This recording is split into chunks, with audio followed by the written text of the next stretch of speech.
starting off our presentation by introducing EcoGlow Lighting Sanjan Berhad and explaining the purpose of the cost volume profit or CVP analysis. EcoGlow Lighting Sanjan Berhad is a company that manufactures and distributes EcoBright, a smart LED bulb with eco-friendly and energy-saving features. The company operates in the sustainable energy sector, focusing on smart lighting solutions for both residential and commercial use. Their products are sold through independent sales agents and online platforms with a small manufacturing facility based in Penang.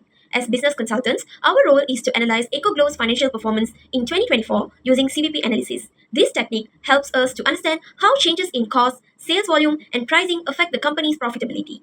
In light of rising inflation and market competition, CVP analysis will provide essential insights for better cost control, profit planning, and strategic decision making for 2025.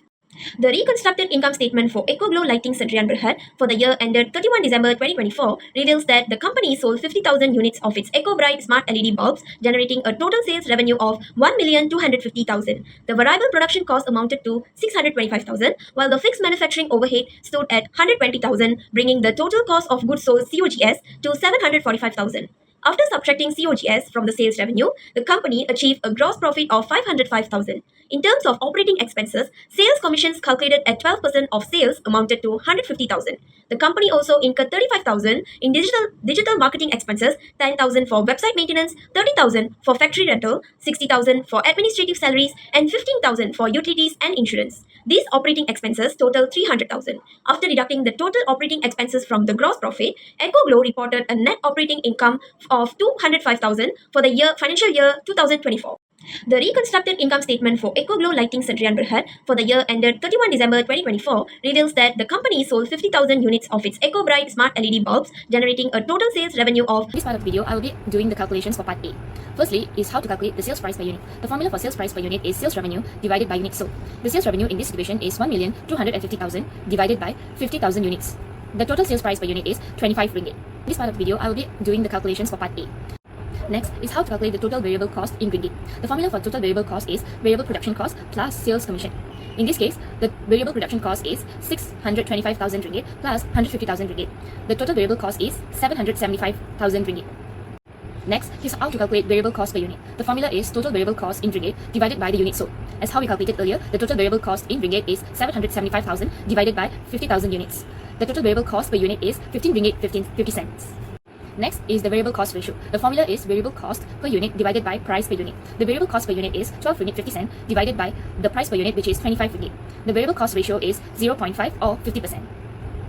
Next is the total fixed cost, which is 120,000 plus 35,000 plus 10,000 plus 30,000 plus 60,000 plus 15,000, which equals to 270,000 for total fixed cost. I will continue my part, which is section A for F. I will explain how I get the answer. For the first one is contribution margin per unit. The formula is contribution margin per unit equal to selling price minus 2 variable cost per unit. The selling price is 25 ringgit and the variable cost per unit is 50 ringgit and 50 cent. So 25 ringgit minus 50 ringgit and 50 cent equal 9 ringgit and 50 cent. This is the contribution margin per unit. For D is contribution margin ratio. The formula is contribution margin ratio equal to contribution margin per unit per selling price. To calculate the contribution margin ratio, I divide the contribution margin per unit, which is 9 ringgit and 50 cent, by the selling price, which is 25 ringgit. 9 ringgit 15 divided by 25 gives 0.38 or 38%. Next, for hash break-even point in units. The formula is break-even units equal to fixed costs per contribution margin per unit. To find the break-even points in units, I divide the fixed cost, which is 270,000 ringgit, by the contribution margin per unit, which is 9 ringgit and 50 cent. That gives me approximately 28,421 units, and when rounded up, this is 28,422 units. Next, for I, break-even point in ringgit Malaysia. The formula is break-even sale equal break-even units multiply selling price. To get the break-even point in ringgit, I multiply the break-even unit, which is 28,422, by the selling price of 25 ringgit. That equals 710,550 ringgit. And the last one is net income to sale ratio. The formula is net income to sale equal to net operating income per sale revenue. To find the net income to sale ratio, I divide to net income, which is 205,000 ringgit, by the total sale revenue, which is 1,250,000 ringgit. That gives me 0.164 or 16.4%. Okay, moving forward, so for scenario 1, we will assume that Y equals the unit of sales as needed to achieve the 28% net income to sales ratio. So firstly, we look at the original variable cost, which is a 625,000 divided 50,000, and we get 12 ringgit 50 cents. So when we want to count the new variable cost, we times with the 4% increase in the raw material, and we will get 13 ringgit. In order to count the total commission per unit, as mentioned earlier in the question, is 12%, times with the selling price 25%, we get 3 ringgit. So now the total variable cost, including the commission, would be 13 ringgit plus 3 ringgit, which is 16 ringgit. Moving forward, we also have to calculate the contribution margin per unit, and we do this by taking the selling price 25 ringgit, minusing out with the total variable cost, and we get 9 ringgit. Okay, so after we already know the contribution margin per unit, we can look at the two formulas for net income, which is net income equals to total contribution margin minus fixed costs, and net income also equals to that say the 28% as mentioned in scenario 1 times with sales revenue. So we combine both of it together and we get the 28% times sales revenue equals to contribution margin minus fixed costs. Sales revenue's formula is the Y units that we need times with 25 ringgit, the selling price. Contribution margin as we have gotten earlier as 9 ringgit. The fixed cost, as mentioned in the question, is 270,000. So once we submit inside the formula, we will see that we get the answer that Y equals to 135,000 units. So in order to find out the required sales revenue, we need to take the 135 units times with the selling price, 25 ringgit. We get a total of 3,375,000 ringgit for scenario 1. Next would be scenario 2. So for scenario 2 is about price adjustment strategy. So let us assume that the selling price needed to achieve the new target is P, the unknown. So for the variable cost per unit is the same 13 ringgit as earlier, times with the 12% commission, times with P, the unknown, which equals to 13 ringgit plus 0.12 P. As mentioned in scenario 2, the unit sold that we need is exactly 50,000. The fixed cost is 270,000, and the revenue would be 50,000 times P, which is 50,000 P. The contribution margin per unit for this question, which is the price per unit minus variable cost, is P minus RM13 plus 0.12 P, which equals to 0.88 P minus RM13. And the net income formula is also the same, which is total contribution margin minus fixed cost, or 28% times the sales revenue. So if you combine it together, we get the formula, which the 0.28, 28% times sales revenue equals to contribution margin minus fixed cost. After finding out the formula, we sub all the values into the formula. We get 0.28 times with 50,000 times P equals to 50,000 times in bracket 0.88 P minus RM13 minus 270,000. So after doing all the necessary calculations, we can see that we find out 0.8 times 50,000 P equals to 44,000 P minus 650,000 minus 270,000. And eventually we get the value of P equals to 30.67. So this means that the new selling price per unit that we need to have our products at in order to meet the 28% net income target while maintaining sales at 50,000 units is RM 30 ringgit 67 cents. Moving forward to the second part of scenario 2, which asks us to analyze the risk and feasibility of this new pricing strategy, which is at 30 ringgit 67 cents in a competitive market. So first looking at the risk, the first main point is loss of price sensitive customers. So a total of 22.7% increase in price will likely drive away all cost-conscious customers, especially if there are other similar products in the market at lower prices. Eventually, this will cause a significant drop in sales. The next point would be there is a loss of competitiveness in the market. This means that many competitors, they may just counter EcoGlow's higher pricing by offering discounts or bundles which will attract more customers, especially in a crowded market where buyers can easily compare prices. Now, however, we look at the feasibility of this new pricing strategy. So firstly, it will be limiting the need for capacity expansion. This means by focusing on a price increase instead of boosting unit sales, EcoGlow will avoid the immediate need for extra production capacity, new machinery, or large-scale hiring. This will then allow the company to maintain its current production scale and operation while still aiming for higher profit margins. And the second point, when it comes to looking at the feasibility of the new pricing strategy, we can look at the point of premium product positioning. This means that EcoGlow could easily justify the higher prices by positioning their products as premium and of high quality, with attributes such as smart features, energy saving, and eco-friendliness. Today I'll be presenting the financial analysis of Scenario 3, which outlines EcoGlow's proactive strategy to tackle the forecasted raw material price hike in 2025.